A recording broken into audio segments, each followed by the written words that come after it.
Sounds like a ride. Left all the colors, left you behind. Seems like the rails slowly rewind.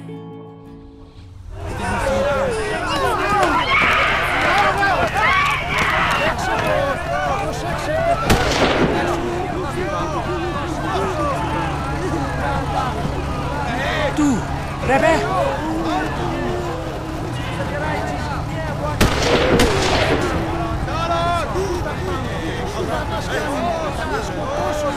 Robi!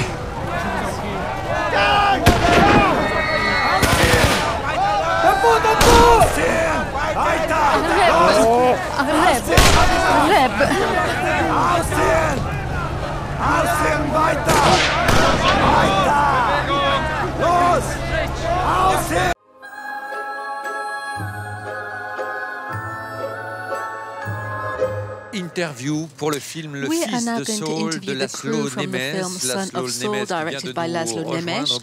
Thank you for joining us, Laszlo. Welcome to Cannes. Qu'est-ce qui conduit Laszlo Nemes, first of all, what took you, a young Hungarian filmmaker, to go with your cameras to the Nazi camps to reproduce this process of extermination? Since childhood, I have been haunted by stories that I was told about deportation of my ancestors. Was your family personally involved? Yes, indeed. There was a kind of hole which was created during the war, and there were absences in the family tree, shadows. I grew up with that, and then I discovered a series of writings which the crematorium workers had written down, texts which they had buried before they organized a rebellion in 1944, and they're fabulous documents, testimonials that are so frightening. Est-ce que justement, à propos de cette représentation, est-ce qu'on se pose des questions forcément morales face à un tel sujet? Have any moral issues when you're deciding to do this kind of film? Did you have any hesitation about what you could show, what you couldn't? Well, the process was part and parcel of the subject. We knew we didn't want to make a classic film. We didn't want to make a fiction on the camps. We wanted to limit the field of visibility, the perceptions of the environment, which is a hell of all hells. And those restrictions guided us from the beginning right through to the end of the project to ensure that it was the viewer who was using their imagination rather than putting all the imagery up there on the screen. Röhrig. Röhrig, you are a poet, and your young film director has taken you into the deepest hell.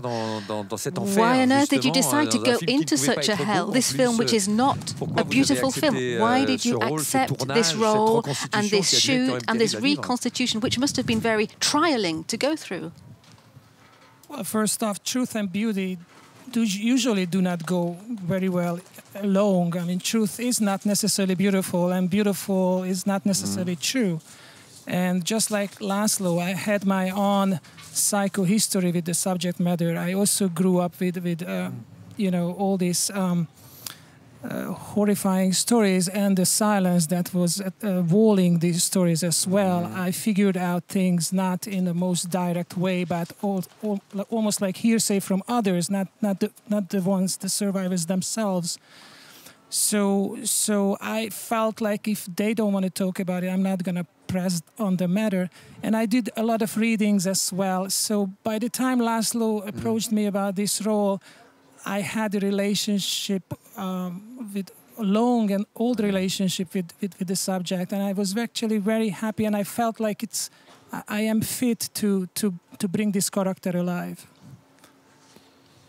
Vous aviez vu le film Shoah de Claude Lanzmann? Did you see Claude Lanzmann's film Shoah, Geza?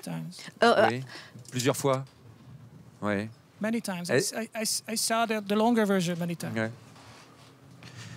Est-ce que vous avez pensé aussi à ce film? Did you think of that film when you were making this one? Was it an inspiration for your character? Because there are so many testimonials in that film. Right, exactly. So basically the biggest help outside of course, working with Laszlo was two sources. One was Landsman's Shoah, and the other one was a book by Gideon Greif. It was published, Bachinu Blid Ba'ot in Hebrew, came out in English as We Wept Without Tears.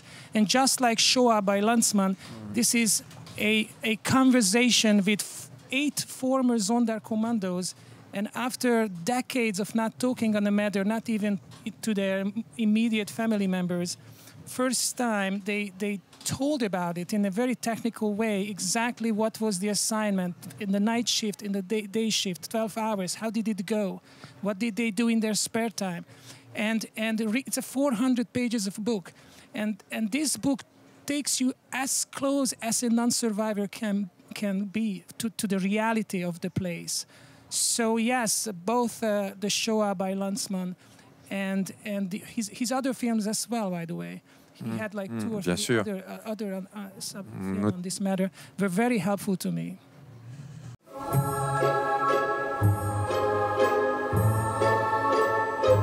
Donc, Laszlo, vous me disiez que c'était important pour vous d'avoir autour de vous cette équipe parce que le film, c'était aussi en dehors du sujet dont on en reparlera. C'était aussi important d'avoir une équipe et c'était un travail, un film d'équipe. Est-ce que vous pouvez nous en dire un peu plus, s'il vous plaît? Bonjour. Le film était un travail d'équipe. The film was indeed teamwork. Très important, je le vois comme ça. That's how I view it. Comme c'était un peu un prototype, As this quelque part, was je le vois comme ça, on l'a vu comme ça. That's how we consider the film. Tous ces gens-là All these people ont énormément apporté créativement contributed a great deal to the creation of this project. Beaucoup. And collectivement aussi. We thought about the film together a lot, to the members of the cast as well. But in the film, you take quite clear-cut stances in terms of the storyline, the lighting, the sets, the acting. Des moments que vous avez choisis dès le départ et puis you chose these personal viewpoints at the outset, and then you discuss matters with all the members of the technical team and the cast. De l'approche de réalisation. Yes, indeed. Donc on savait qu'on n'allait pas faire un film, disons, was part and parcel of the overall unfolding of the film. We knew we were going to limit ourselves to 1.5 days. On se concentre sur un homme. We focus on just one person. Ça posait un ensemble de problèmes. And this gave rise to any number of issues which we had to resolve together. Unfortunately, I had wonderful people to help me in this task. Mathias, vous êtes directeur de la photographie. Mathias, you're director of photography. Quels sont les partis pris, les discussions, les enjeux du film et peut-être How did you discuss the film, overcome the problems? What issues did you ask yourself, and how did you find the solutions together with Laszlo? It was a very long process, and I think our main concern was how to show things that are not possible to show, and this was the fundamental question we were facing from the very beginning. And I think the genius idea of Laszlo's was that we just won't show things that cannot be shown. So basically, our approach was to exclude everything that is not fundamental to our story. So we said, okay, we don't need to represent, we don't need to show anything that is about the era, that is about the historical circumstances. We're just going to focus on our story. The story that is about this one man and his mission, and exclude everything that is not strictly part of this story.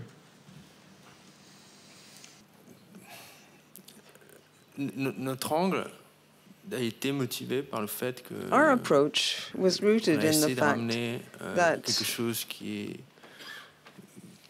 trop souvent semble historique. We wanted relégué dans to talk about something that is only too often historical, the stuff of books. We wanted to make this very present, very alive.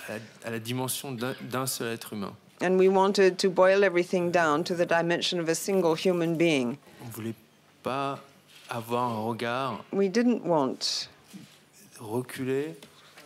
To stand back from the situation, to establish a sort of an historic distance. D'interprétation, quelque part. We didn't want there to be a distance based on the fact that we were just portraying things on the basis of a given interpretation. We just follow this person for a day and a half in this specific place. On voulait pas faire un film beau. We didn't want to make a beautiful film full of icons. I think une chose importante, c'est qu'on voulait. There's another important thing. On voulait pas que ce soit émotionnel. We didn't want things to be emotional in the conventional sense of the word. Les gens travaillent dans le crématoire. These people work in the crematorium, and after several months, they are, so to speak, emptied of any normal emotion. Normal emotions have been eroded away. My skill set, so to speak, and the expectation or the challenge of the character was to dance in a very, very small area, in a very minimalist way, so that because all the conversations and the rehearsals and my own readings on this the life, the everyday life of a Sonderkommando was convincing me that the only way to remain sane and live this type of life was to cease to be a human being, to be detached from your emotions, to be as indifferent as possible. So, usually an actor is able to shine and to create moments, but it was a different kind of possibility, and I hope, I did my best to bring his character alive within these very strong limitations.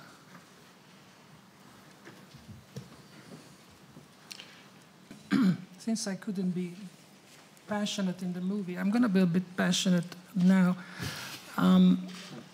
There has to be a clarification, sir. The Sonderkommando is not part killer and part victim. The Sonderkommando is a 100% victim, sir. The Sonderkommando has not spilled blood. The Sonderkommando wasn't involved in any sort of killing. In every case, the Sonderkommando was inducted upon arrival under the threat of death. They had no choice over the matter. They had no control over their destiny. They were as victimized than any other inmate in Auschwitz.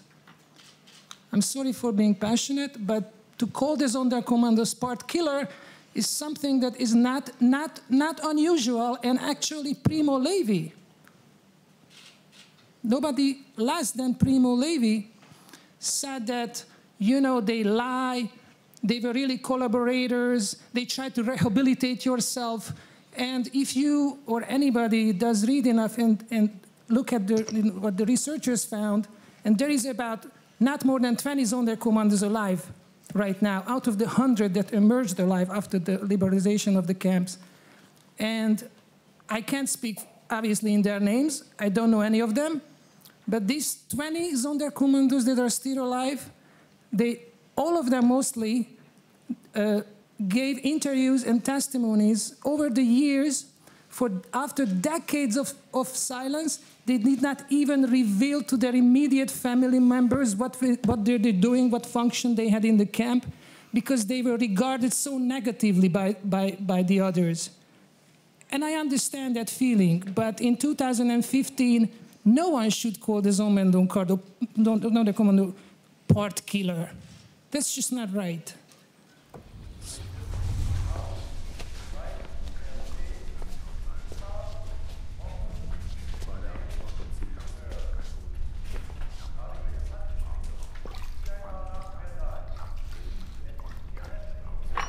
Ne boncolja fel a fiút.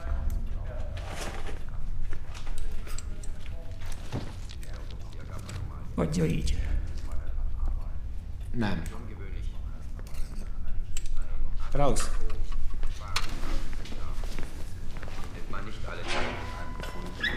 Rokonod?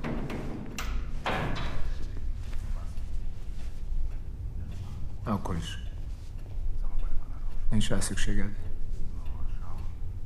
De a főnökének van. Hova valósi vagy? Ungvárra.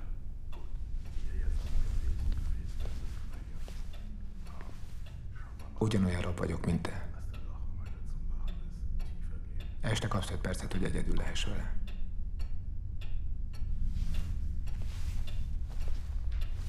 De a végén ugyanúgy elég a többivel.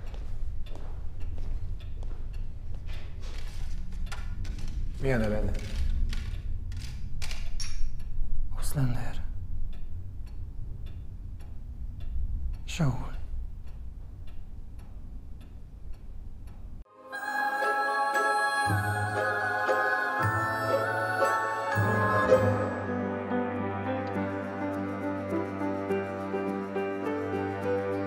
How is it to play in a movie like this one? I mean, it's so tough to watch. I suppose that it was really tough to be in it.